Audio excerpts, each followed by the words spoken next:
نجات پا گیا فطرس کرم حسین کا ہے، نجات پا گیا فطرس کرم حسین کا ہے، ابھی زمین پہ پہلا قدم حسین کا ہے، نجات پا گیا فطرس کرم حسین کا ہے، ابھی زمین پہ پہلا قدم حسین کا ہے، اور نشان سجدہ نہ ٹکرا نشان موسم سے نماز پڑھتا ہے، یہ بھی کرم حسین کا ہے۔ ایک نعرہ سلوات سے سارا دن چلو۔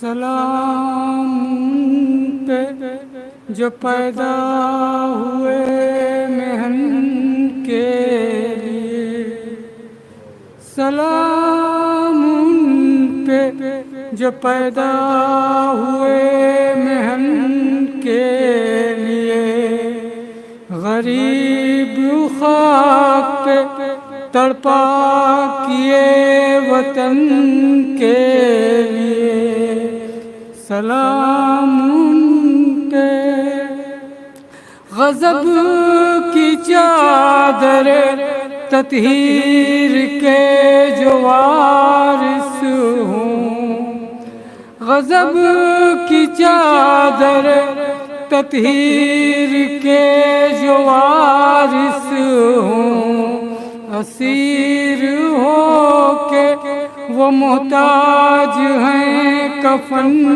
کے لیے، سلام پہ گرے جو خاک پہ اکبر کہا یہ لیلا نے، گرے جو خاک پہ اکبر کہا یہ لیلا نے، ہوا تھا چاند میرا ہائے اس گہن کے لیے، سلام پہ جو پیدا ہوئے مہن کے لیے، سکینہ قید میں اس طرح سے تڑپتی تھی، سکینہ قید میں اس طرح سے تڑپتی تھی کہ اندلیب بھی تڑپے نہیں مہن کے لیے، سلام پہ سر حسین اٹھا کر کہا یہ عابد نے، سر حسین اٹھا کر کہا یہ عابد نے، چلا ہوں لے کے یہ سوغات میں بہن کے لیے، سلام پہ جو پیدا ہوئے مہن کے لیے۔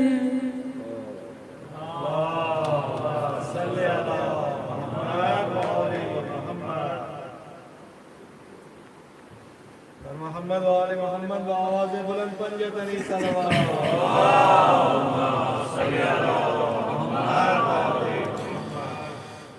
زندان کھل گیا ہے، زندان کھل گیا ہے، سکینہ وطن چلو، سجاد کہہ کے گر پڑا چھوٹی سی قبر پر، مظلوم ویسے گر پڑا تربت پہ بہن کی، جیسے حسین تھا گرا اکبر کی لاش پر، زندان کھل گیا ہے، سکینہ وطن چلو، کرتا ہوں یاد رو کے میں منظر وہ درد کا، کانوں کے زخم پر جو تماچا تجھے لگا، بابا کو تو سینہ پہ صدا دیتی رہ گئی، بابا سینہ پہ روتے تھے تب تجھ کو دیکھ کر زندان کھل گیا ہے، میں لے کے تجھ کو شام سے واپس نہ جا سکا، بابا کو کیا بتاؤں میں اب جا کے کربلا،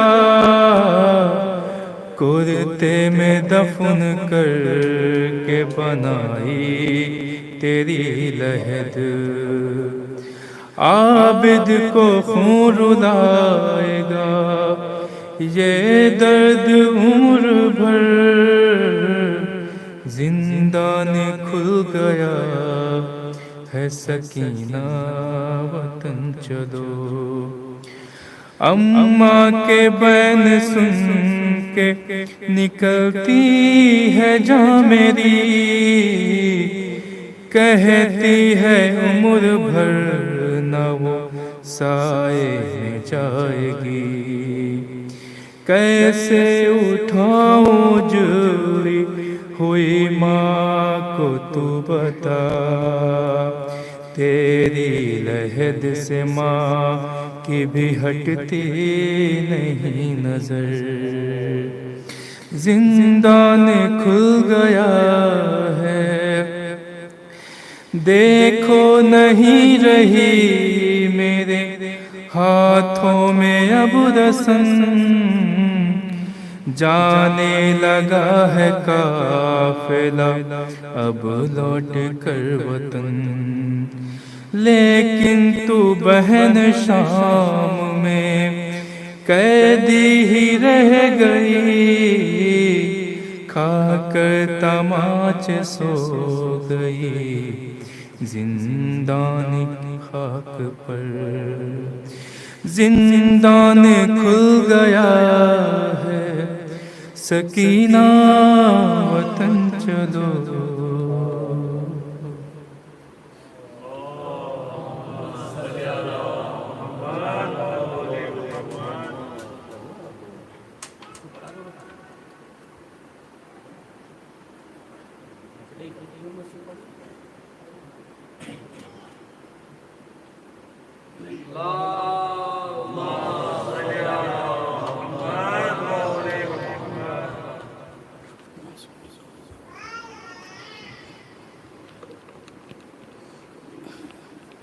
ایک صلوات اور پڑھ دیں محمد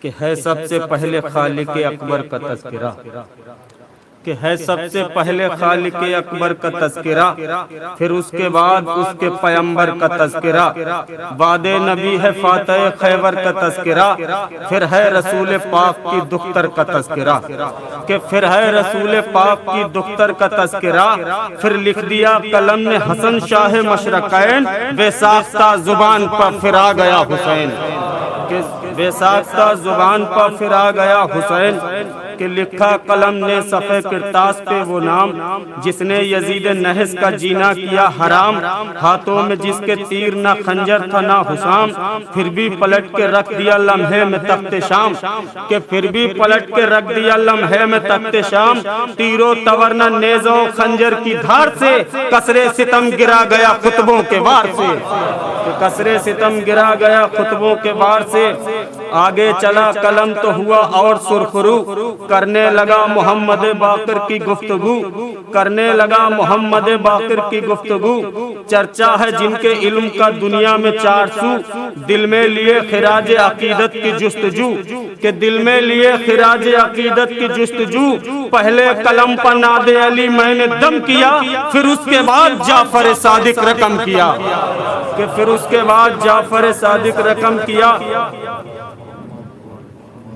کہ بعد امام جعفر صادق چلی جو بات، عرش بری پہنچ گئے میرے تخیلات، آیا پے خراج عقیدت قلم پہ ہاتھ، پوری سمٹ کے آ گئی لفظوں کی کائنات، کہ پوری سمٹ کے آ گئی لفظوں کی کائنات، سدرا سے بھی بلند تصور میرا گیا، تب جا کے مجھ سے موسی کاظم لکھا گیا، تب جا کے مجھ سے موسی کاظم، کہ بعد امام موسی کاظم چلا قلم، تاکہ ثنائے شاہ خراسان ہو رقم، وہ شیر کردگار شہنشاہ ذی حشم، ہے جس کے دم سے دین محمد کے دم میں دم، کہ ہے جس کے دم سے دین محمد کے دم میں دم، کیسے کہوں میں اس کو غریب الدیار ہے، قبضے میں جس کے مرضی پروردگار ہے، قبضے میں جس کے مرضی پروردگار ہے۔ اور لے کر قلم جو آگے بڑا میں پہ کلام، تھے روبرو فرشتے بسد عز و احترام، جوڑے کھڑا تھا ہاتھوں کو لفظوں کا استحام، کیونکہ میں لکھ رہا تھا محمد تقی کا نام، کیونکہ میں لکھ رہا تھا محمد تقی کا نام، کیونکہ میں لکھ رہا تھا محمد تقی کا نام، حسن عمل کی دہر کو سوگات دے گیا، تقوی کی کائنات کو خیرات دے گیا، کہ تقوی کی کائنات کو خیرات دے گیا۔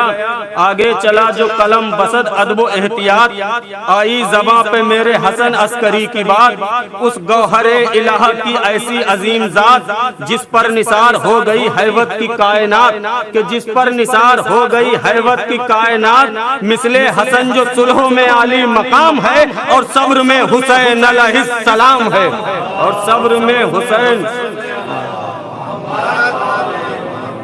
اور صبر میں حسین علیہ السلام، بطور خاص سماعت فرما لے کہ شاواں کی 14ویں کو جو چمکا مہ کمال، اس سے نظر ملائے کوئی قسم ہے مجال، جس نے مٹا کے رکھ دیے بیعت کے ہر سوال، آنے دیا نہ مقصد شبیر پر جوال، کہ آنے دیا نہ مقصد شبیر پر جوال، آنے دیا نہ مقصد شبیر پر جوال، وہ آخری علامت پروردگار ہے، حیدر کی جس کے پاس رکھی ذوالفقار ہے، کہ حیدر کی،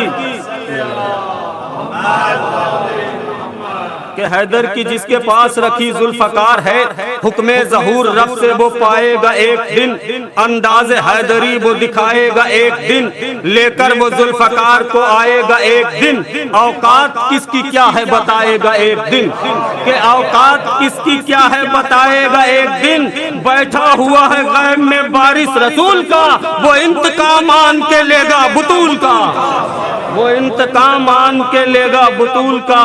اور موقع ہے شیخ اپنا عقیدہ سنبھال لے، کہ موقع ہے شیخ اپنا عقیدہ سنبھال لے، موقع ہے شیخ اپنا عقیدہ سنبھال لے، بغض علی کی آگ سے خود کو نکال لے، کسب حرام چھوڑ دے رزق حلال لے، عشق ولائے مولا علی دل میں ڈال لے، کہ عشق ولائے مولا علی دل میں ڈال لے، نیندیں اڑا دی جس نے ستم کے سکون کی، وہ ذوالفقار صدیوں سے پیاسی ہے خون کی، وہ ذوالفقار صدیوں سے پیاسی ہے خون کی، اور جس سے تمہارا شیخ جی بچنا ہے لامحال، چھوڑے گی نہ ہلاک کیے وہ کسی بھی حال، تیری حیات تجھ پہ ہی بن جائے گی بوال، کیا تجھ کو اپنے آپ پہ آتا نہیں خیال، وہ ایسی ویسی تیگ نہیں ذوالفقار ہے، اس پر جناب شیخ بہت تیز دھار ہے، کہ اس پر جناب شیخ بہت تیز دھار ہے۔ اور یہ آخری کا سماعت فرما لیں کہ ہے ذوالفقار شاہ شہیداں کی شوق بار،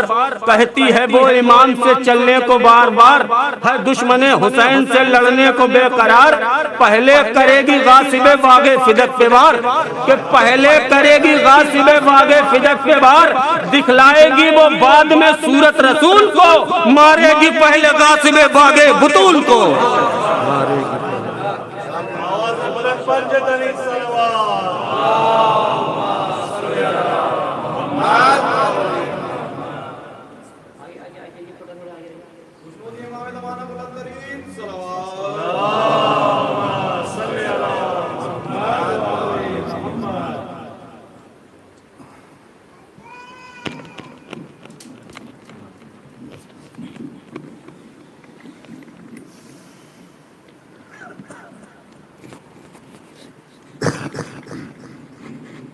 تھوڑا پیچھے ہی رکھیے گا.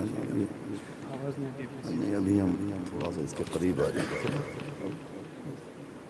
ٹھیک شکریہ. فاتحہ. بسم اللہ الرحمن الرحیم.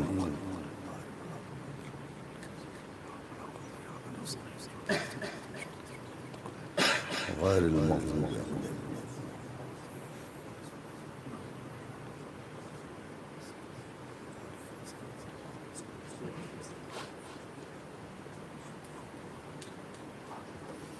اعوذ باللہ السمیع العلیم العظیم من الشیطان اللعین الرجیم.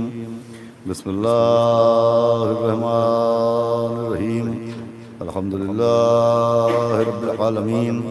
الصلاة والسلام علی سیدنا و نبینا و شفیعنا و طبیب قلوبنا و مولانا مقتدانا بالقاسم محمد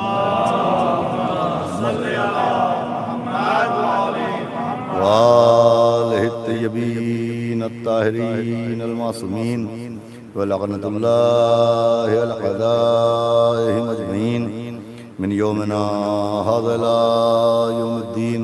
اما بعد فقد قال اللہ سبحانہ تبارک و تعالی فی القرآن المجید والفرقان الحمید. بسم اللہ الرحمن الرحیم.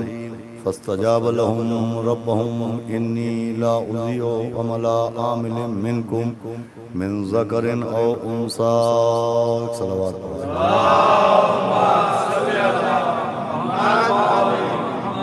حضرت عزاداران سرکار سید الشہداء اور سوگواران و مرساداران جناب سکینہ بنت الحسین بطفیل چہاردہ معصومین علیہ السلام اور خصوصاً بتائید معصوم عالم حضرت بطول بنت رسول جناب فاطمہ زہرا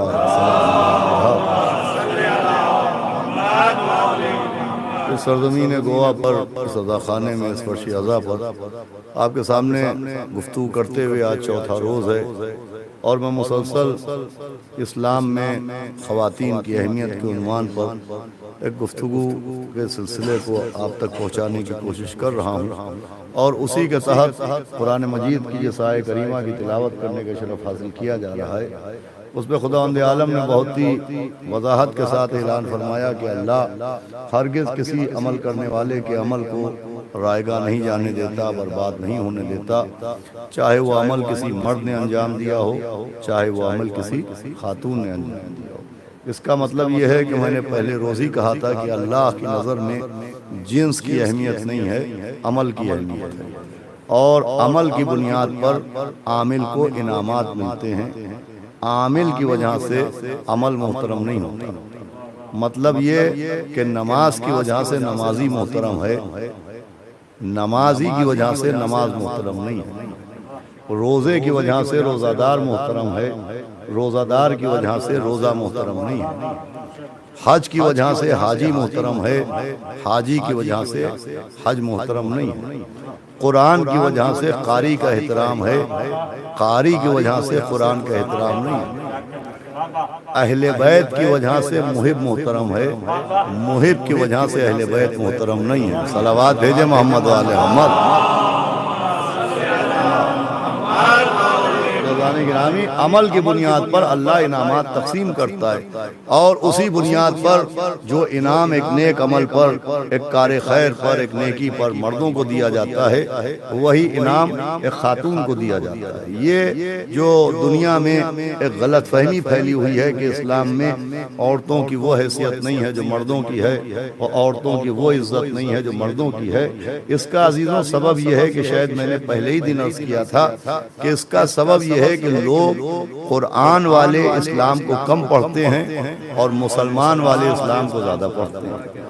یہ دنیا میں چونکہ مسلمان والے اسلام کی زیادہ ترویج ہوئی اور مسلمان والے اسلام کی طرف لوگوں نے زیادہ توجہ کی، لہذا یہ غلط فہمیاں پیدا ہوئیں۔ اگر قرآن والے اسلام کو دیکھا جائے تو میں نے یہ جملہ پہلے دن بھی عرض کیا تھا کہ قرآن والے اسلام میں جس طرح سے نیک مردوں اور صاحبان عمل مردوں کا تذکرہ مدح کے ساتھ ہوا اور برے مردوں کا تذکرہ قدح کے ساتھ ہوا، اسی طرح سے قرآن میں نیک بیویوں کا تذکرہ مدح کے ساتھ ہو رہا ہے اور بری عورتوں کا تذکرہ قدح کے ساتھ ہو رہا ہے۔ چنانچہ اعلان ہو رہا ہے کہ بسم اللہ الرحمن الرحیم وَضَرَبَ اللَّهُ مَثَلًا لِلَّذِينَ آمَنُوا، اعلان ہو رہا ہے کہ ہم نے ان کے لیے کہ جو ایمان لا چکے ہیں، ان کے لیے جو صاحبان ایمان ہیں، وَضَرَبَ اللَّهُ مَثَلًا لِلَّذِينَ آمَنُوا وَامْرَأَتَ فِرْعَوْنَ، ہم نے فرعون کی بیوی کو مومنوں کے لیے مثال بنایا۔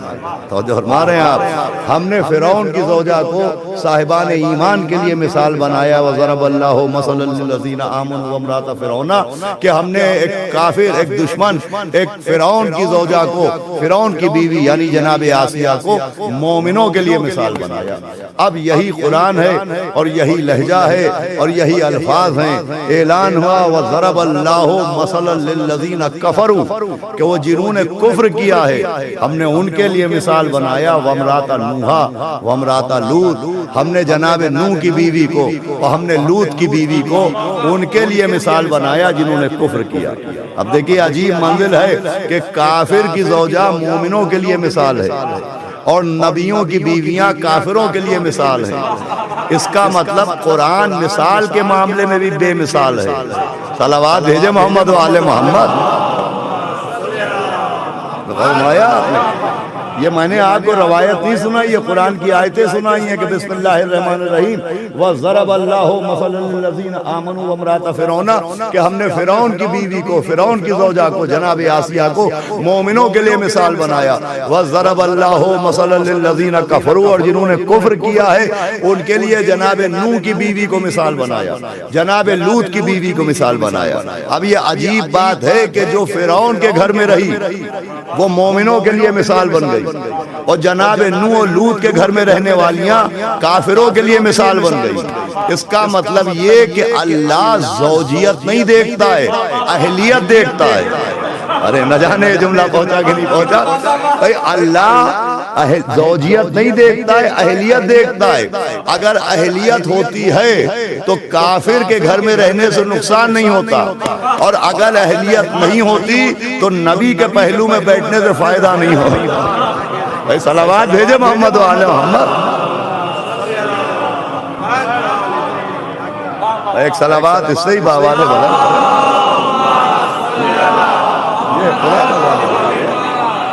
تو قرآن میں نے عرض کیا یہ ایک بیلنسنگ مذہب ہے۔ یہاں پر اگر کوئی مرد نیک ہے تو وہ قابل تعریف ہے اور کوئی خاتون نیک ہے تو وہ قابل تعریف ہے۔ اب اس کے سلسلے میں اپنے غلط فہمیاں یوں پیدا ہوتی ہیں کہ صاحب اگر عورت کی اہمیت ہوتی اور اگر عورت کی امپارٹنس ہوتی اور عورتوں کا وقار ہوتا تو شریعت نے ان پہ پابندیاں کیوں لگائی؟ ہم نے کہا کیا پابندی لگائی؟ کہ صاحب عورتوں کو شوہر کی اطاعت کا پابند کیا گیا، انہیں چادر کا پابند کیا گیا، انہیں اپنے شوہر کی اطاعت کا پابند کیا گیا۔ تو عزیزو جہاں تک پابندیوں کا معاملہ ہے تو شریعت نے صرف خواتین پر پابندیاں نہیں لگائی ہیں، کچھ پابندیاں خواتین پر لگائی گئی ہیں تو کچھ پابندیاں مردوں پر بھی لگائی گئی ہیں۔ صلوات پڑھے تو میں عرض کروں آپ میں دیکھیں جیسی آپ کی صلوات ہوگی ویسا میرا بیان ہوگا۔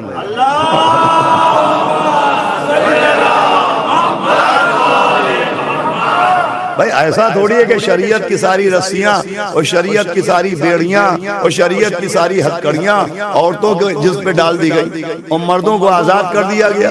نہیں بھائی، اگر پابندیوں کا معاملہ ہے تو کچھ پابندیاں اگر خواتین پر لگائی گئی تو کچھ پابندیاں مردوں پر بھی لگائی گئی۔ بھائی عورت پہ اگر شوہر کی اطاعت واجب ہے، عورت اگر زوجہ بن جائے تو شوہر کی اطاعت واجب ہے، مرد اگر بیٹا ہے تو ماں باپ کی اطاعت واجب ہے۔ توجہ فرما رہے ہیں آپ؟ اگر عورت پر یہ پابندی کہ بے پردہ نامحرموں کے سامنے جانے نہ پائے، تو مردوں پر یہ پابندی کے نامحرموں کی طرف نظریں اٹھانے نہ پائے. ہمارے یہاں بھائی عورت کے سر پر چادر ڈالی تو مردوں کی نیت پر چادر ڈالی. ہمارے یہاں بھائی اگر عورت پر یہ پابندی کے بے ردا نامحرموں کے سامنے جانے نہ پائے تو مردوں پر یہ پابندی کے نامحرموں کی طرف نظریں اٹھانے نہ پائے. بھائی اگر عورت پر یہ پابندی کے میدان جنگ میں جانے نہ پائے تو مردوں پر یہ پابندی کے میدان جنگ سے بھاگنے نہ پائے. صلوات بھیجے محمد و آل محمد.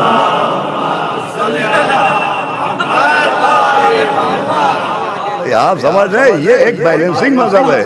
یہاں کے اوپر افراط و تفریط نہیں ہے. اب یہ کہ پھر اگر کچھ فضیلتیں مردوں کے حصے میں آئیں تو کچھ فضیلتیں خواتین کے حصے میں آئیں. اگر کچھ فضیلتیں مردوں کے دامن میں آئیں تو کچھ فضیلتیں عورتوں کے دامن میں آئیں. اب میں آپ کو حدیث سناتا ہوں. سرکار ختمی مرتبہ جناب احمد مجتبی حضرت محمد مصطفیٰ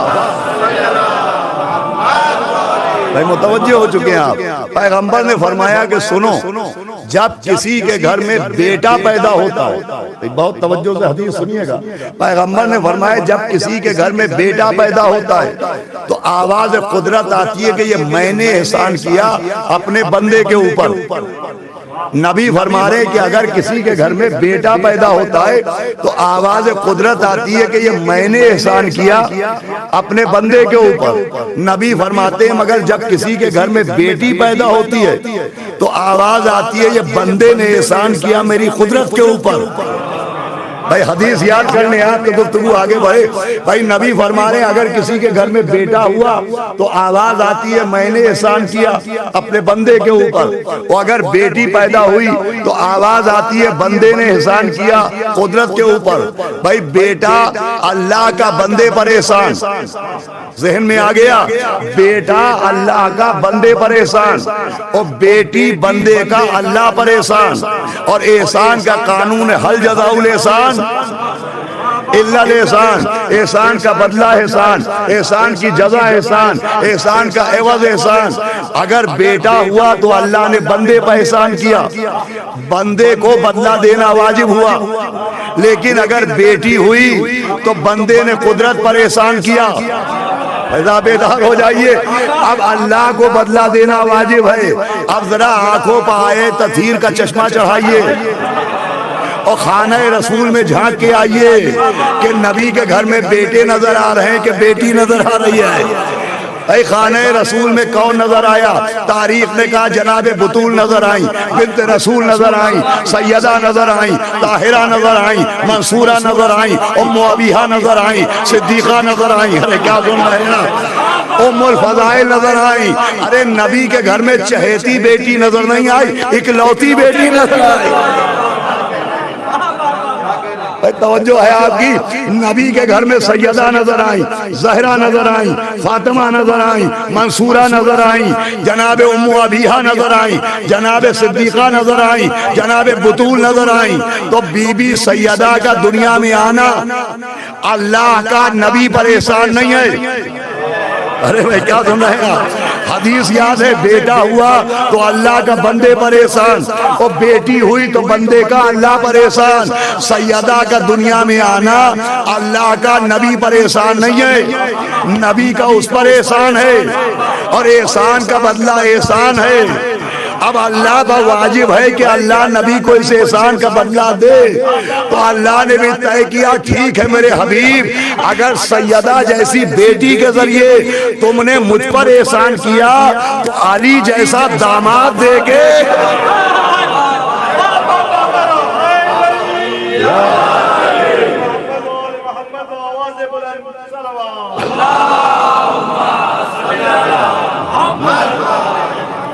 صلوات اور پڑھے محمد و آلہ.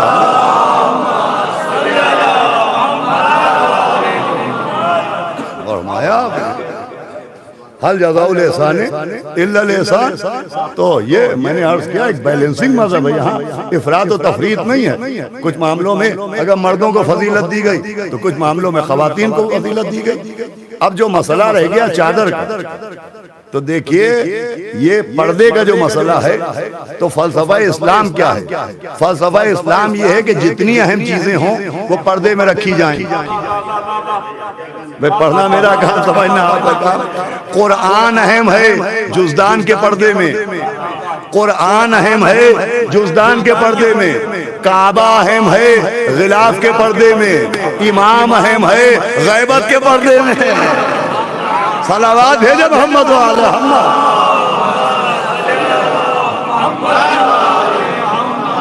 بھائی دیکھیں چادر و پردہ تو اہمیت کی دلیل ہوتی ہے۔ مجھے دوسرا برس ہے جناب رئیس احمد صاحب کی محبت کے، انہوں نے مجھ ناچیز کو یہاں کے اوپر اس عزاداری میں خدمت کا اور شرکت کا موقع دیا۔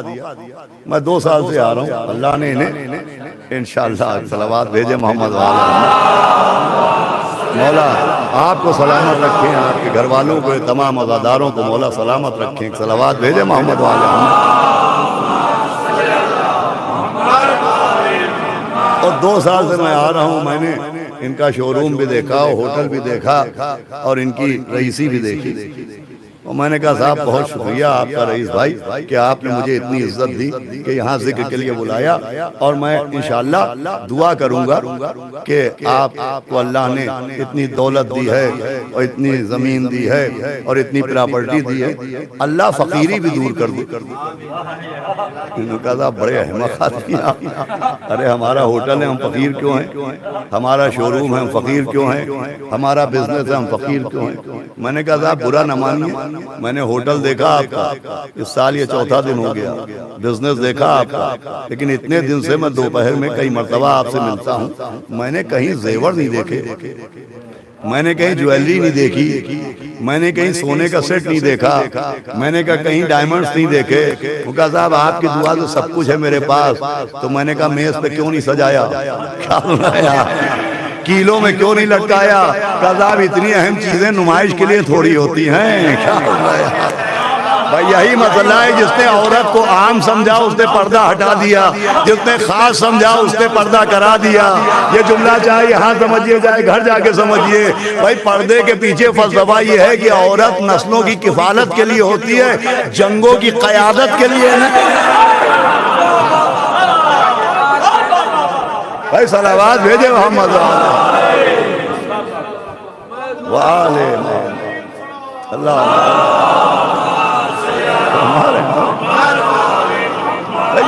فلسفہ سمجھنا چاہیے۔ پھر یہ جو چادر ہے، ہماری بچیاں بھی سن رہی ہوں گی، ہماری بہنیں بھی سن رہی ہیں، یہ جو چادر ہے تو بیویوں یاد رکھنا، ہم اپنی بات کریں تو ہمارے یہاں چادر کی اتنی اہمیت ہے کہ اگر یہ چادر عیب ہوتی، اگر یہ ردا عیب ہوتی تو کبھی سر سیدہ کے کعبے پر نہ ہوتی۔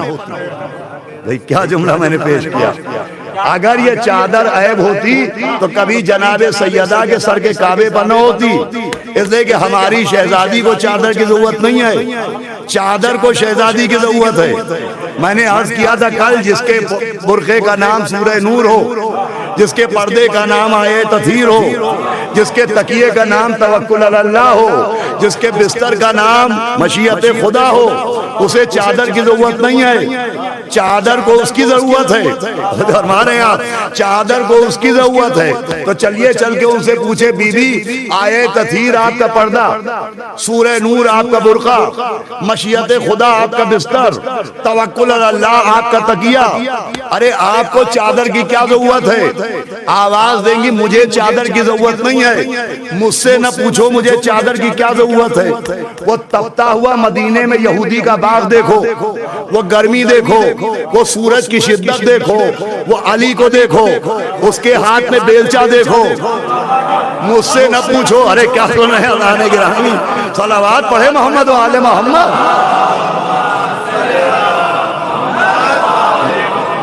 سنیے گا غور سے، ان کے ہاتھ میں بیلچہ دیکھو، ان سے پوچھو گے یا علی آپ بادشاہ کائنات ہیں، آپ کو مزدوری کی کیا ضرورت؟ اے میرے مولا آپ مٹی کو چھو لیں تو سونا بن جائے، آپ کے پسینے کے قطرے گریں تو رشکی الماس بن جائیں۔ اے علی آپ کو مزدوری کی کیا ضرورت؟ ارے جس کے پوتے کے ہاتھ کا دھون جواہر بنتا ہو، اس سے پوچھے کہ اے علی، اے کل ایمان، اے مرد میدان، اے وسیع رسول، اے جناب امیر، اے مولا غدیر، ارے آپ کو مزدوری کی کیا ضرورت ہے؟ آواز دے گے میں مزدوری اپنے لیے نہیں کر رہا ہوں، اپنوں کے لیے کر رہا ہوں۔ حیدری یا ماشاء اللہ ماشاء اللہ ماشاء اللہ۔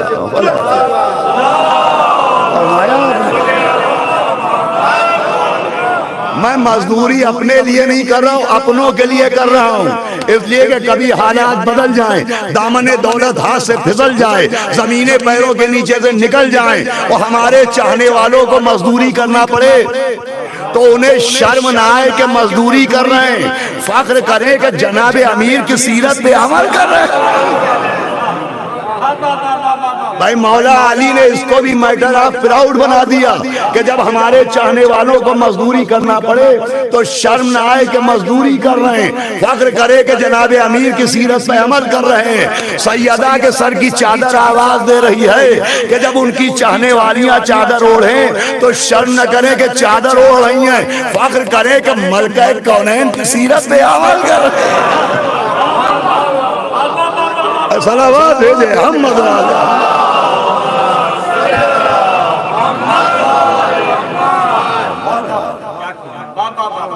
یہ میٹر آف پراؤڈ بنا دیا، احساس فخر عطا کر دیا۔ اب یہ کہ پردے اور چادر کا مطلب یہ بھی نہیں ہے کہ پیروں میں بیڑیاں ڈال دی جائیں، یہ بھی چادر کا مطلب نہیں ہے کہ عورتیں گھر سے نکلنے نہ پائیں، کمرے کو کاراگار بنا دیا جائے، گھر کو جیل بنا دیا جائے۔ پردے کا مطلب یہ نہیں کہ عورتیں نکلنے نہ پائیں، اگر عورتوں کا نکلنا جائز نہ ہوتا تو سیدہ مباہلے میں نہ جاتی۔ جب ان کا حق چھنا تو اپنا حق مانگنے دربار میں نہ جاتی۔ سیدہ گئیں، مولا علی کی ولایت کے لیے نکلی ہیں، وہ اپنا حق مانگنے کے لیے نکلی ہیں، وہ میدان مباہلہ میں نکلی ہیں وہ۔ اچھا ان کو جانے دیجئے، وہ تو شہزادی ہیں، وہ تو سر الہی ہیں، وہ تو اللہ کا ایسا راز ہے کہ کوئی سمجھ ہی نہیں سکتا، وہ تو حقیقت لیلۃ القدر ہیں۔ کیا سنا یار، صلوات بھیجے محمد و آل محمد۔ بھائی انہیں اللہ نے پیکر نساء میں بھیجا ہے، مگر نساء ہونا اور ہے، سیدہ ہونا اور ہے۔ بھائی شہزادی پیکر نساء میں آئی ہیں، وہ شامل نساء نہیں ہیں۔ اگر یہ بات میری پہنچ گئی تو میری محنت سوارت ہو جائے گی۔ شہزادی پیکر نساء میں آئی ہیں مگر وہ مثل نساء نہیں ہیں۔ جیسے قرآن کاغذ پر لکھا جاتا ہے مگر قرآن کاغذ نہیں ہے۔ کیا سنا یار، تو جو فرما رہے ہیں آپ، آیت کو کاغذ پر لکھا جاتا ہے مگر آیت کاغذ نہیں ہے۔ آیت کو کاغذ پر لکھ دیا جاتا ہے تاکہ تلاوت میں آسانی ہو۔ نور زہرا پیکر نساء میں آیا تاکہ ہدایت میں آسانی ہو۔ صلوات بھیجے محمد آل محمد۔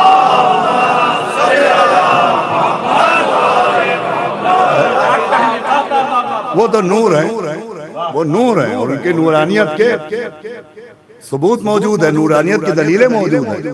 وہ جو ایک واقعہ جناب سیدہ کی کہانی کہلاتا ہے۔ اب دیکھیں کہانی تو اسے اصطلاحاً کہہ دیا جاتا ہے، لیکن کہانی کہنے سے وہ کوئی سٹوری نہیں ہو جائے گی، وہ غلط نہیں ہو جائے گی، اس لیے کہ قرآن میں نبیوں کے واقعات کو قصہ کہا گیا ہے۔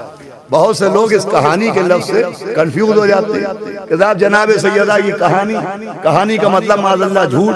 تو اگر کہانی کہنے سے یہ معجزہ غلط ہے تو کیا قصہ کہنے سے قصہ یوسف غلط ہے؟ کیا سن رہے ہیں؟ اسے تو قرآن احسن القصص کہہ رہا ہے۔ صلوات پڑھے محمد و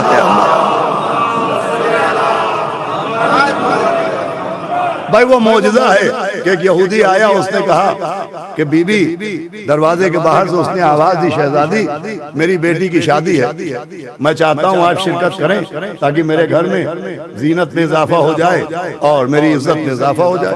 تو جناب سیدہ نے کہا کہ اگر چاہتا ہے میں تیری بیٹی کی شادی میں آؤں تو میرے بابا سے پوچھ کے آ اور میرے شوہر سے پوچھ کے آ۔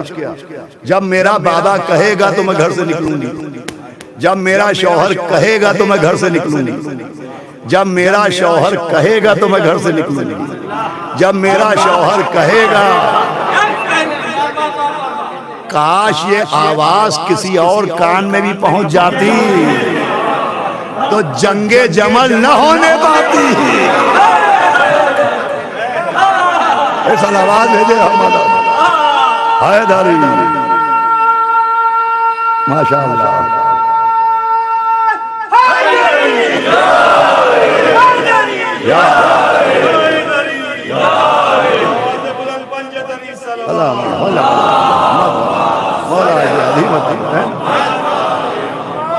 تو کہا اجازت لے کے وہ آیا، اور اجازت لے کے کہ نبی نے بھی اجازت دے دی، مولا علی نے بھی اجازت دے دی۔ تو جناب سیدہ نے مصلی بچھایا اور کہا پالنے والے تو جانتا ہے اس کی نیت کیا ہے، یہ چاہتا ہے کہ میں اس کے گھر میں جاؤں، وہ میرے پاس اچھا لباس نہیں ہے ظاہراً، تو اس کے گھر کی عورتیں زیوروں میں لدی پھدی ہوں گی، بہترین لباس زیب تن کیے ہوں گی، اور جب میں سادہ لباس میں جاؤں گی تو وہ مذاق اڑائیں گی کہ جو نبی اپنی بیٹی کو اچھا لباس میں دے پایا وہ مسلمانوں کو کیا دے گا۔ ابھی دعا پوری نہ ہوئی تھی کہ جنت سے لباس جنت آیا، حوریں کنیز بن کے چلی۔ اب جو حوروں کو کنیزی کی شکل میں لے کے بی بی چلی اور یہودی کے گھر کے دروازے پر پہنچی تو نور اتنا تھا کہ یہودی عورتیں بے ہوش ہو گئی۔ کہا صاحب یہودی عورتیں بے ہوش کیوں ہو گئی؟ ارے بھائی یہودی تھی اس لیے بے ہوش ہو گئی۔ کیا سنا ہے بھائی، نور زہرا دیکھ کے یہودی عورتیں بے ہوش کیوں ہو گئی؟ تو یہودی تھی اس لیے بے ہوش ہو گئی۔ یہودی کہتے امت موسیٰ کو، ارے جب موسیٰ کوہ طور پر نور برداشت نہ کر پائے تو امت اپنے گھر میں نور کیا برداشت کر لیتی؟ اور اس کے ہاتھ بی بی داخل ہوئی، پتہ چلا دلہن مر گئی۔ شہزادی نے نماز پڑھی، مصلی بچھایا، ہاتھ اٹھائے، دعا مانگی، پالنے والے میرے بابا، میرے شوہر، میرے بچوں اور میری عظمت کے صدقے میں اس کو زندگی دے۔ میں کہوں گا شہزادی، نبی نے کہا کہ علی اگر آپ نہ ہوتے تو کوئی فاطمہ کا کفو نہ ہوتا، آپ اور مولا علی برابر ہیں، تو جب دونوں برابر ہیں تو معجزے بھی تو برابر کے دکھائیے۔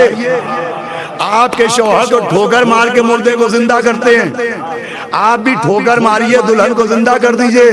آواز آئے گی احمد یہ کسی مسلم کا گھر نہیں ہے، یہ یہودی کا گھر ہے، یہاں نماز اس لیے پڑھ رہی ہوں کہ اس کا کلمہ پڑھوانے آئی ہوں، اپنے کو خدا منوانے۔ اللہ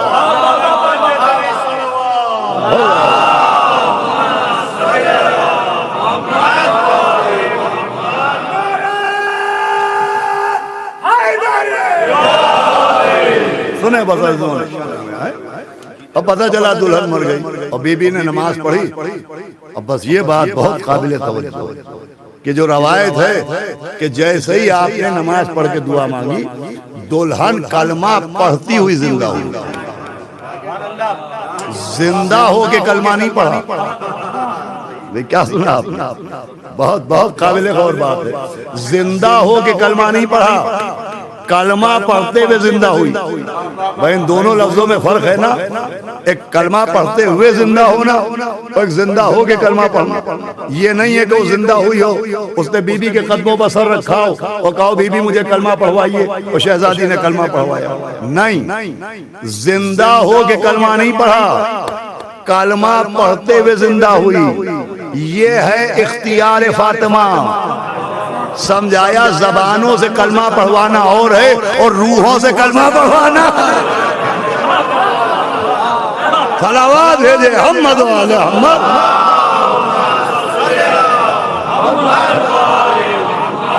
اللہ اللہ رے ولایت تکوین ہے سیدہ، اسے کہتے ہیں ولایت تکوینیہ، تو وہ تو نور ہے، ان کی کیا بات کی ہے۔ میں آپ کو آخر میں ایک کیریکٹر سناتا ہوں۔ شہزادیاں تو شہزادیاں ہیں، وہ تو مالکائیں ہیں، وہ تو ملکہ کونین ہیں، ان کی کیا بات کی ہے۔ میں آپ کو ایک کیریکٹر سناتا ہوں، ایک کنیز کا قصہ سناتا ہوں جس کا نام تھا حسنیہ۔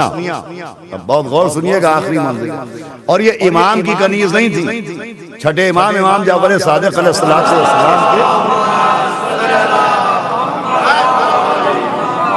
کے کہ ایک چاہنے والے تھے، ان کی کنیز تھی اور نام تھا حسنیہ، امام کی کنیز نہیں، امام کی کنیز کی زبان تو رحل قرآن ہوتی ہے، وہ تو فضہ ہوتی ہے، یہ امام کے چاہنے والے کی کنیز تھی، نام تھا ان کا حسنیہ، اور یہ اپنے دور کی عالمہ تھی، صرف امام کے گھر میں آتی جاتی رہتی تھی۔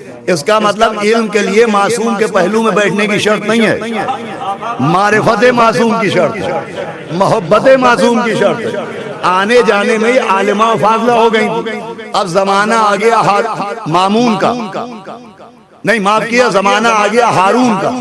ہارون کے زمانے میں چھٹے امام تو دنیا میں نہیں رہے، لیکن ان کے غلام موجود تھے اور ان کے غلام کی کنیز حسنیہ موجود تھی۔ ایک دن حسنیہ نے دیکھا کہ چھٹے امام کے چاہنے والے سر میں پسینے سے ڈوبے ہوئے پریشان گھر میں بیٹھے ہوئے ہیں، تو حسنیہ نے کہا حضور آج جتنا پریشان دیکھا آپ کو، اس سے پہلے کبھی اتنا پریشان دیکھا نہیں۔ تو حسنیہ کے مالک نے کہا کہ بھائی ہر طرف سے ذریعہ آمدنی بند ہو گئے، اب ایسا لگ رہا ہے کہ گھر میں فاقے ہوں گے، اور میں سوچ رہا ہوں کہ تجھے آزاد کر دوں تاکہ میرے ساتھ تجھے بھوکا نہ مرنا پڑے۔ تو حسنیہ نے ہاتھ جوڑے کہ حضور اگر ایسی نوبت آئے گی تو میں آپ سے گزارش کرتی ہوں مجھے بھوکا مر جانے دیجیے گا، لیکن اپنے گھر سے جانے کو نہ کہیے گا، اس لیے کہ آپ کے گھر ہی کی وجہ سے آل محمد کا در ملا ہے۔ پوری توجہ سنیے گا، آپ کے گھر ہی کی وجہ سے آل محمد کا در ملا ہے۔ اگر آپ کو کوئی مالی پریشانی ہے تو میں آپ کو ایک طریقہ سمجھاتی ہوں۔ حسنیہ نے اپنے مالک سے کہا میں طریقہ سمجھاتی ہوں، تو کیا طریقہ ہے؟ کا طریقہ یہ ہے کہ کل آپ مجھے ہارون کے دربار میں لے کے چلیے اور ہارون سے کہیے گا کہ میں اپنی کنیز کو بیچنا چاہتا ہوں۔ زمانے میں کنیزیں خریدی بھی جاتی تھی، بیچی بھی جاتی تھی، تو کہا میں اپنی کنیز کو بیچنا چاہتا ہوں۔ تو جب وہ پوچھے کہ اس کی قیمت کیا ہے تو آپ کہہ دیجئے گا 1000 سونے کی اشرفیاں۔ تو جب وہ پلٹ کے پوچھے کہ ایک کنیز کی اتنی زیادہ قیمت کیوں ہے تو آپ بھائی اتنا کہہ دیجئے گا کہ اپنے مولویوں کو بلا لاؤ اور میری کنیز سے بحث کرواؤ۔ بھائی صلوات بھیجے محمد اللہ۔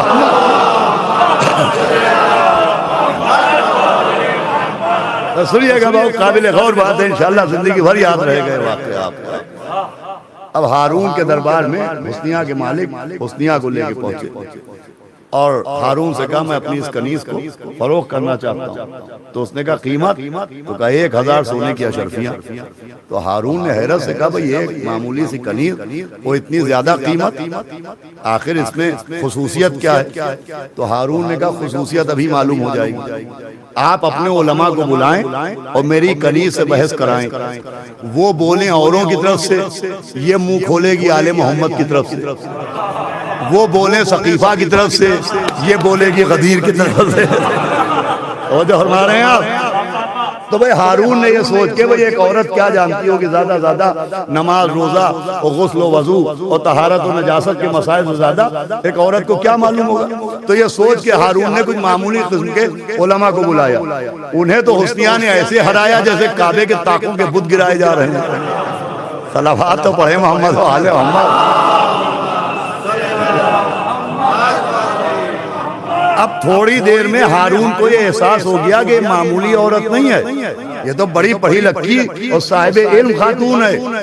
تو پھر اس نے اپنے دربار کے جو سب سے بڑے عالم تھے ان کا نام بھی ابراہیم تھا، تو ان کو بلایا کہ حضور آئیں اور آ کے اس کنیز سے بحث کریں۔ اب وہ نشہ علمی میں چور، شراب غرور میں مدہوش، وہ کہا صاحب یہ میری توہین ہے، میں ایک عورت سے بحث کروں، میں ایک عورت سے بحث کروں، یہ میرے علم کی توہین ہے۔ تو ہارون نے کان میں چپکے سے کہا حضور بحث کر کے تو دیکھیے، یہ عام عورت نہیں بڑی خاص عورت ہے، میدان والی نہیں ہے مکان والی ہے۔ اب وہ نشہ علمی میں چور، شراب غرور میں مدہوش، ایسے چلے جیسے ابرہا کا ہاتھی آ رہا ہو۔ بھئی یہ جملہ اگر چلا گیا تو میری محنت اکارت، وہ ایسے چلے جیسے ابرہا کا ہاتھی آ رہا ہو۔ تو اگر وہ بڑھے ابرہا کے ہاتھی کی طرح تو حسنیہ چلی اہل بیت کی ابابیل کی طرح۔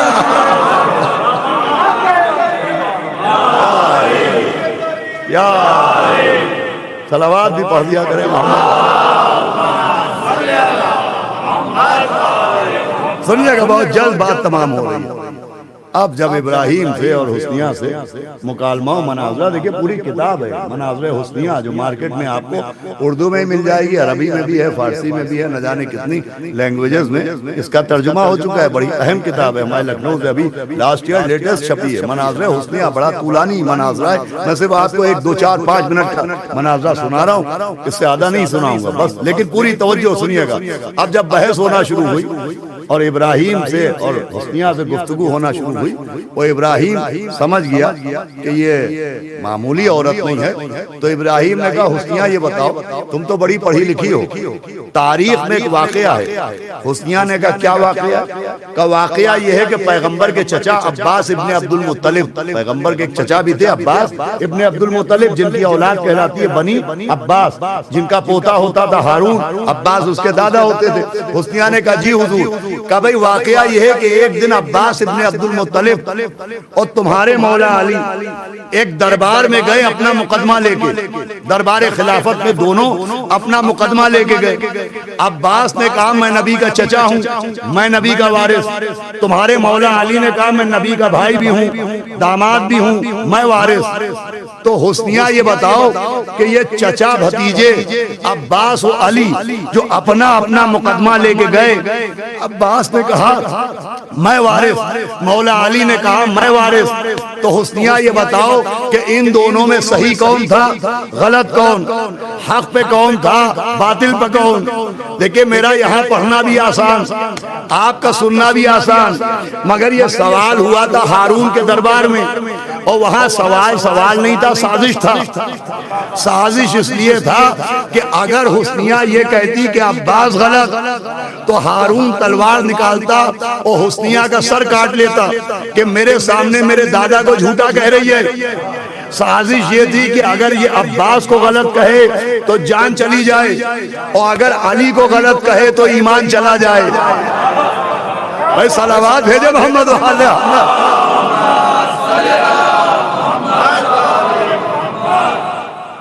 کہ یہ بتاؤ کہ عباس حق پہ تھے کہ مولا علی حق پہ تھے؟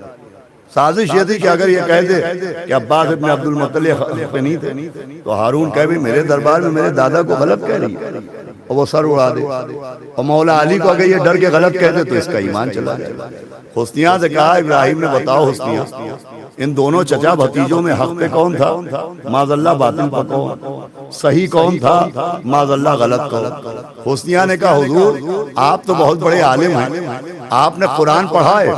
تو ابراہیم نے کہا ہاں مجھے پورا قرآن یاد ہے۔ کہ جب آپ کو قرآن یاد ہے تو ذرا قرآن دیکھ کے بتائیے کہ وہ 2 کون تھے جو ایک کے پاس آئے، اور وہ ایک کون تھا جس کے پاس 2 آئے؟ توجہ فرمائیے، وہ 2 کون تھے جو کسی ایک کے پاس آئے، اور وہ ایک کون تھا جو جس کے پاس 2 آئے، اور وہ جو 2 ایک کے پاس آئے تو کیوں آئے؟ حسنیہ نے کیا پوچھا کہ یہ بتائیے قرآن میں وہ کیا قصہ ہے؟ وہ 2 کون تھے جو ایک کے پاس آئے، اور وہ ایک کون تھا جس کے پاس 2 آئے، اور وہ جو 2 آئے تو ایک کے پاس کیوں آئے؟ تو ابراہیم نے کہا ہم سمجھ گئے، تم نے جناب داؤد پیغمبر کا قصہ چھیڑا ہے۔ قرآن میں یہ واقعہ جناب داؤد کا ہے کہ حضرت داؤد اپنے دربار میں بیٹھے تھے تو 2 آدمی اپنا اپنا مقدمہ لے کے آئے۔ حسنیہ نے کہا حضور آپ تو بڑے عالم نکلے، یہ بتائیے جب ان 2 آدمیوں نے جناب داؤد کے سامنے اپنا مقدمہ پیش کیا تو یہ بتائیے ان دونوں میں سچا کون تھا، جھوٹا کون؟ فرمائیے گا ان دونوں میں حق پہ کون تھا، باطل پہ کون، صحیح کون تھا، غلط کون، سچا کون تھا، جھوٹا کون؟ ابراہیم نے کہا حسنیہ توبہ کرو، وہ دونوں حق پہ تھے، وہ دونوں سچے تھے، وہ دونوں اچھے تھے۔ کہ کیسے؟ کہ اس لیے کہ وہ 2 آدمی نہیں تھے، اللہ نے 2 فرشتوں کو شکل انسانی میں بھیجا تھا۔ اللہ نے 2 فرشتوں کو آدمیوں کی صورت میں بھیجا تھا۔ حسنیہ نے کہا جب وہ دونوں فرشتے تھے تو پھر مقدمہ کیوں لائے؟ تو کہا جناب داؤد کی اصلاح کے لیے۔ کہا حضور سمجھیے جیسے دونوں فرشتے حق پر تھے جناب داؤد کی اصلاح کے لیے آئے، ویسے ہی عباس و علی دونوں حق پر تھے، صاحب خلافت کی تنقید کے لیے آئے۔ صلوات بھیجے محمد علیہ محمد۔ یا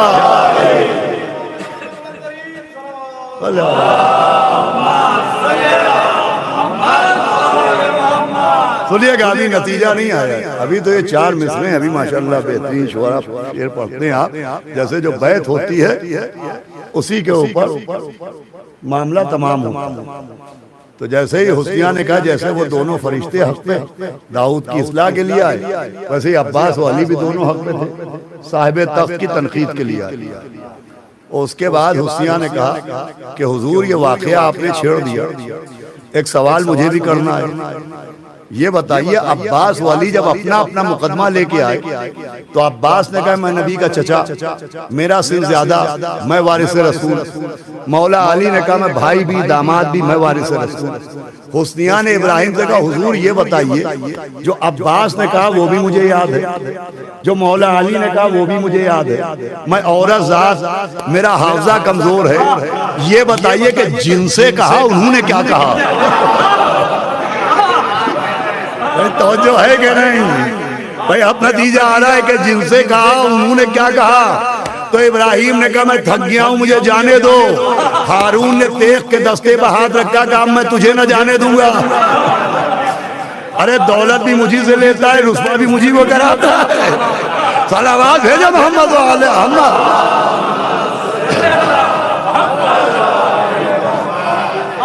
دیکھ حسنیہ کیا پوچھ رہی ہے، حسنیہ نے کہا حضور پانی آنی پی لیں، آرام کر لیں، سانس تھام لیں، اور اتنا بتا دیں میں عورت ذات، عباس نے کیا کہا یہ بھی مجھے یاد، مولا علی نے کیا کہا یہ بھی مجھے یاد۔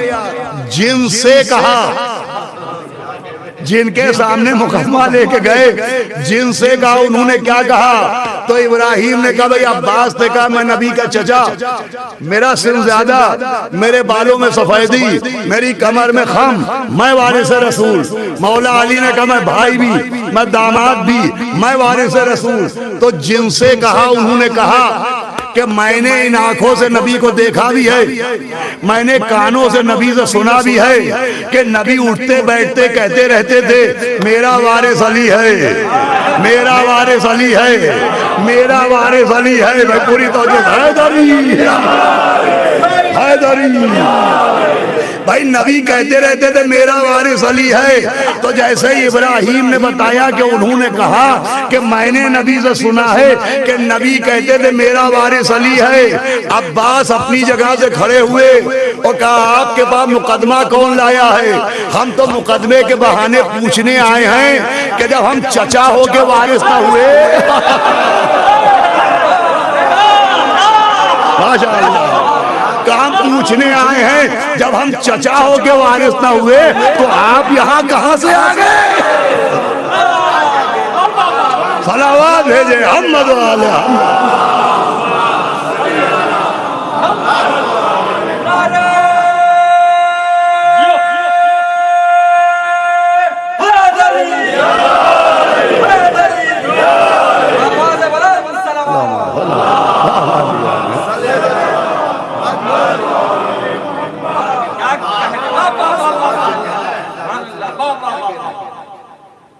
آپ کہاں سے آ گئے جناب؟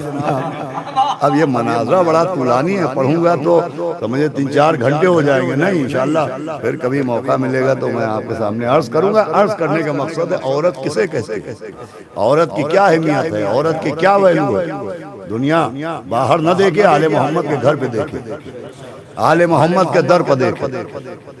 در اہل بیت نے خواتین کو کس عظمت تک پہنچا دیا، عشق آل محمد نے خواتین کو کس منزل تک پہنچا دیا کہ بھائی خواتین میں نے عرض کیا تھا کہ ماں کا رتبہ سب سے بلند ہوتا ہے، لیکن یہ جو ماں کو اتنی اہمیت دی گئی، ماں کی اتنی عزت ہے، ماں کی اتنی تعظیم ہے، یہ کس بنیاد پر ہے؟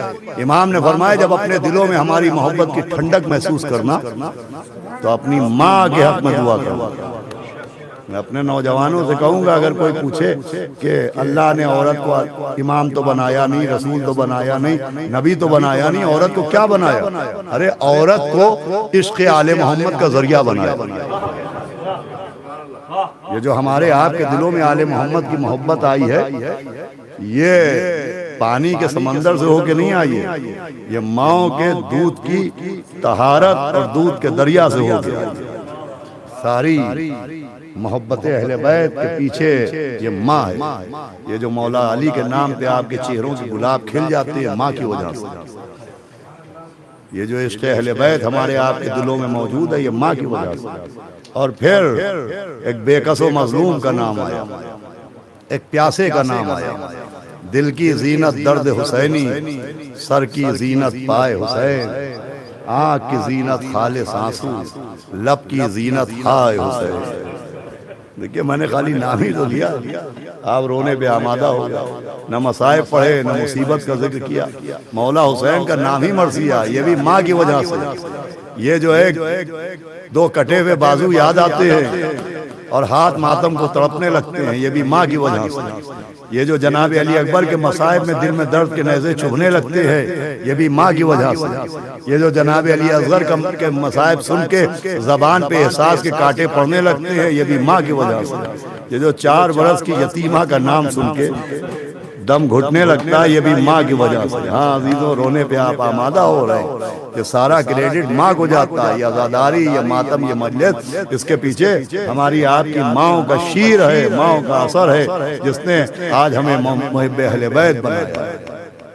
یہ ماں کی وجہ سے کہ مولا حسین کا نام آیا وہ آنکھوں میں آنسو.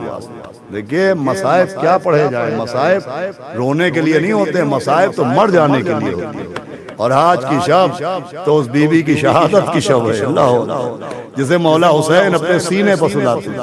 مولا حسین کی وہ بیٹی جس کا نام رکھا گیا سکینہ.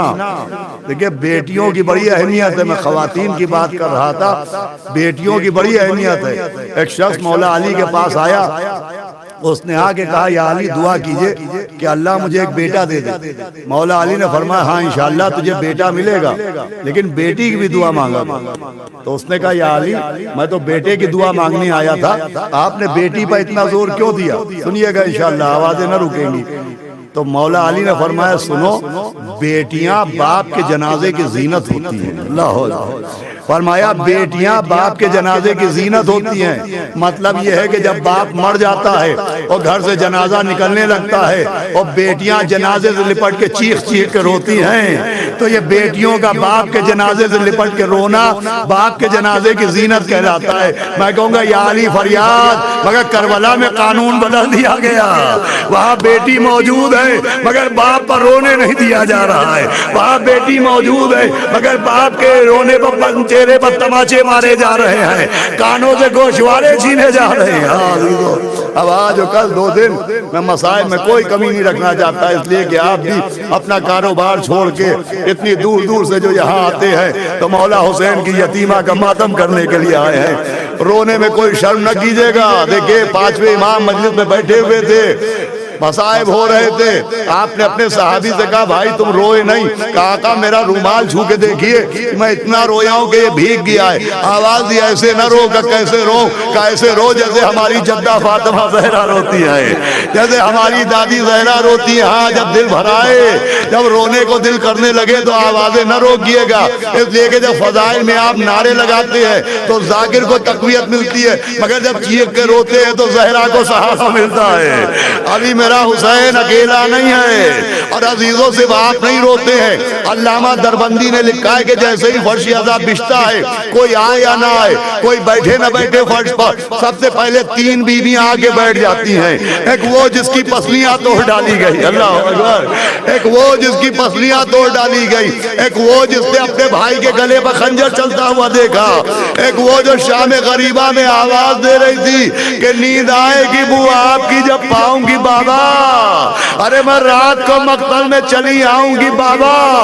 علامہ دربندی لکھتے تینوں بیویاں آگے مجلس میں بیٹھ جاتی ہیں, سیدہ عزاداروں کو دعا دیتی ہیں. زینب آمین کہتی ہیں. مجھے نہیں پتا کہ سکینہ کیا کہتی ہوں گی, لیکن میرا دل کہتا ہے کہ جب جناب سیدہ دعا کرتی ہیں, زینب آمین کہتی ہیں, تو سکینہ عزاداروں کو روتے ہوئے دیکھتی ہوں گی. پھر اپنی دادی سے کہتی ہوں گی دادی آج ان رونے والوں کو کوئی تماچے نہیں مارتا ہے, آج ان رونے والوں کو کوئی رونے سے نہیں روکتا ہے, لیکن اے دادی جب ہم اپنے بابا پر روتے تھے تو تماچے مارے جاتے تھے. اللہ اکبر, ماشاءاللہ مولا حسین کی بیٹی کا ماتم ہے. آپ بڑے قابل تعریف ہے کہ بستی اس دیار میں آپ نے مولا حسین کے ذکر کا اہتمام کیا ہے. سنیے بیٹی کی بات آئی ہے. اللہ ان آنسوؤں کے صدقے میں ہم کو آپ کو کربلا معلیٰ کی زیارت نصیب فرمائے.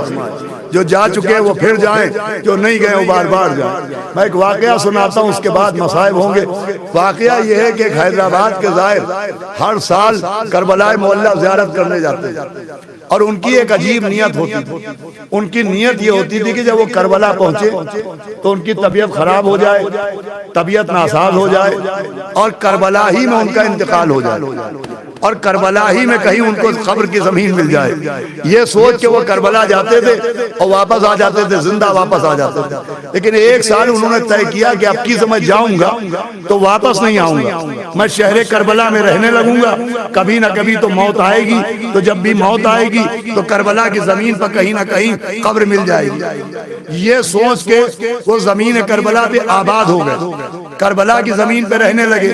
کبھی حرم میں ڈیوڑی پر سو جاتے تھے, کبھی بین الحرمین سو جاتے تھے. ایک دن شب جمعہ تھی اور وہ مولا حسین کے حرم میں زیارت پڑھ کے نماز پڑھ کے اٹھے تھے, کیوں دیکھا کہ ایک نورانی چہرے والے بزرگ نظر آئے. انہوں نے سلام کیا, ان بزرگ نے جواب دیا اور پوچھا تم ہند سے آئے ہو؟ کہا جی حضور. کہا میرا ایک چھوٹا سا کام کرو گے؟ کہا کیا کام ہے؟ کہا آج شب جمعہ ہے, جاؤ کربلا کے سرحد پہ جو قبرستان ہے وہاں جا کے بیٹھ جاؤ اور دیکھو ساری رات کیا نظر آتا ہے. جو نظر آئے وہ مجھے یہاں آ کے بتانا. اور یہ کہہ کے تھوڑا سا نذرانہ دیا. یہ زائر کربلا کے اس قبرستان پہنچے, ساری رات بیٹھے رہے. دیکھا جب آدھی رات گزر گئی تو دور سے کچھ روشنیاں نظر آئی. غور کیا کچھ جنازے آ رہے ہیں, اور وہ جنازے قبرستان میں آئے. قبریں کھودی گئیں, جنازے قبروں میں اتارے گئے. ساری رات یہی منظر دیکھتے رہے. جب نماز فجر کا وقت آیا تو یہ مولا حسین کے حرم میں واپس آئے, نماز فجر پڑھی. پڑھنے کے بعد پھر انہی بزرگ سے ملاقات ہوئی. انہوں نے پوچھا تو نے کیا دیکھا؟ کہ حضور ساری رات جنازے آتے رہے اور قبریں بنتی رہیں. ان بزرگ نے کہا تجھے معلوم ہے یہ جنازے کن لوگوں کے تھے؟ کہ یہ تو نہیں معلوم. کہ یہ جنازے ان کے تھے جو تیری طرح تڑپتے رہتے ہیں کہ کاش ہمیں کربلا کی زمین مل جائے, کاش ہماری قبر کربلا میں بن جائے, کاش ہماری تدفین کربلا میں ہو جائے. یہ کہہ کہ ان بزرگ نے کہا کہ ان میں سے کوئی بھی یہاں کا رہنے والا نہیں تھا, لیکن چونکہ ان کے دل میں حسرت تھی لہذا ان کا انتقال ان کے وطن میں ہوا, مگر اللہ نے فرشتوں کے ذریعے ان کی قبر کو, ان کی میت کو کربلا میں منتقل کر دیا. یہ کہے کہ ان بزرگ نے کچھ پیسے دیے, وہ کہا اب جب بھی کوئی قافلہ آئے تو تم واپس اپنے وطن چلے جانا, اور یقین رکھنا, سنیے گا اگر غور سے تو رونے کو بہت ہوگا, یقین رکھنا تمہارا انتقال تمہارے گھر میں ہوگا لیکن تمہیں قبر یہاں مل جائے گی, لہذا یہ پیسے رکھو اور اپنے گھر واپس چلے جاؤ. اس زائر نے ہاتھ جوڑے, کہا آپ مجھ سے واپس جانے کو کیوں کہہ رہے ہیں؟ کہا اس لیے کہہ رہا ہوں کہ تیرے وطن میں تیری بیٹی جوان ہو گئی ہے. اللہ اکبر. تیرے وطن میں تیری بیٹی جوان ہو گئی ہے اور تیری بیٹی مجھ سے رو رو کے کہتی ہے ارے میرے بابا کو بھیج دیجئے, ارے میرے بابا کو بھیج دیجئے. عزیزو آپ سمجھ گئے یہ قتیل ماریاں. میں کہوں گا اے مولا حسین, ارے دوسرے کی بیٹی کا رونا نہ دیکھا گیا. ارے جب آپ کی سکینہ گھوڑے کے صبح سے لپٹی گئے گی تھی, ارے بابا. ماشاءاللہ ماشاءاللہ ماشاءاللہ, آوازیں بلند ہے. کل انشاءاللہ شہادت سنیے گا.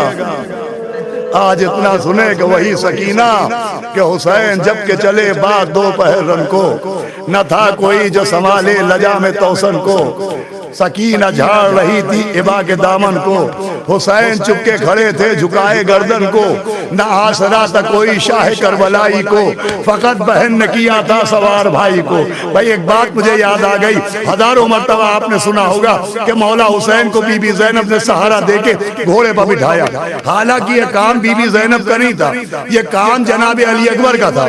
جب مولا حسین گھوڑے پر بیٹھنے لگتے تھے تو علی اکبر بازو پکڑ کے اپنے بابا کو گھوڑے پر بٹھاتے تھے. روایت میں ہے کہ علی اکبر کا کام تھا باپ کا بازو پکڑ کے گھوڑے پہ بٹھانا. ایک کام غازی عباس کا بھی تھا, ایک کام مولا عباس کا بھی تھا. مولا عباس کا کام یہ تھا کہ وہ رکاب اپنے ہاتھوں میں لے لیتے تھے اور امام کے قدموں میں ڈال دیتے تھے. ارے جو کام بیٹے کا تھا وہ تو بہن نے کیا, جو کام عباس کا تھا وہ کون کرے. لکھا ہے خیمے کا پردہ اٹھا, ایک برقع پوش بی بی دوڑتی ہوئی آئی اور رکاب لے کے امام کے قدموں میں ڈال دی. ہم نے پوچھا یہ کون بی بی ہے؟ آواز آئی کوئی اور نہیں, عباس کی بیوہ ہے. جناب بابا نکل کے آ گئے, الوداع. ماشاء اللہ ماشاء اللہ ماشاء اللہ. کوئی کمی نہ کیجیے گا رونے میں اور ماتم میں بھی کوئی کمی نہ کیجیے گا. دیکھیے مجھے معلوم ہے 1 گھنٹے سے زیادہ ہو رہا ہے, لیکن ابھی مجلس کے بعد, نوحوں کے بعد, زیارت کے بعد آپ کو تبرک مل جائے گا. پیاس لگے گی تو پانی مل جائے گا, بھوک لگے گی تو تبرک مل جائے گا. لیکن ماں بہنوں میں وہ 4 برس کی بچی بھی بیٹھی ہوگی جیسے رونے کے بعد کوئی پانی نہیں پلاتا تھا, تماچے مارے جاتے تھے, کانوں سے گوشوارے چھینے جاتے تھے. وہی بی بی مولا حسین کے گھوڑے سے لپٹی ہوئی نیند آئے گی.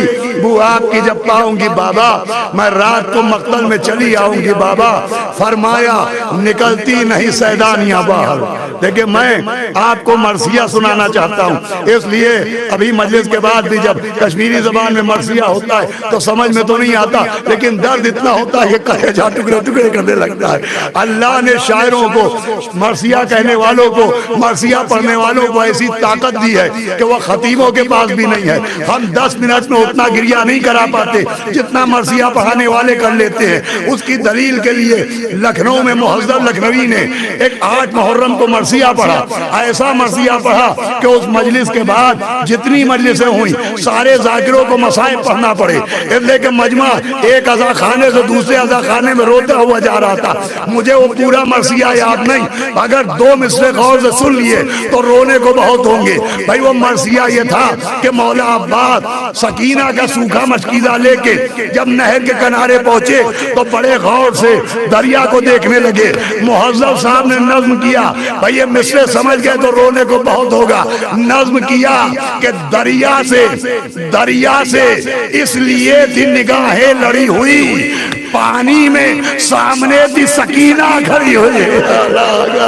ارے دریا سے اس لیے تھی نگاہیں لڑی ہوئی, پانی میں سامنے تھی سکینہ.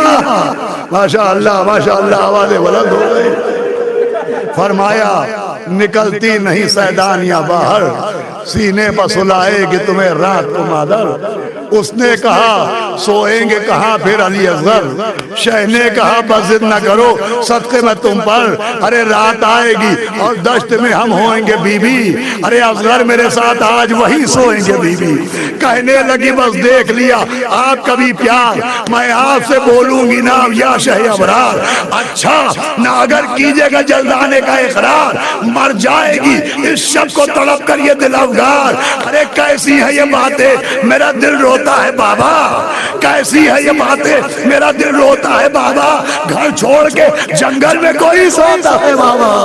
آواز دی بی بی خیمے میں جائیے, کہا بابا میں روز آپ کے سینے پر سوتی تھی.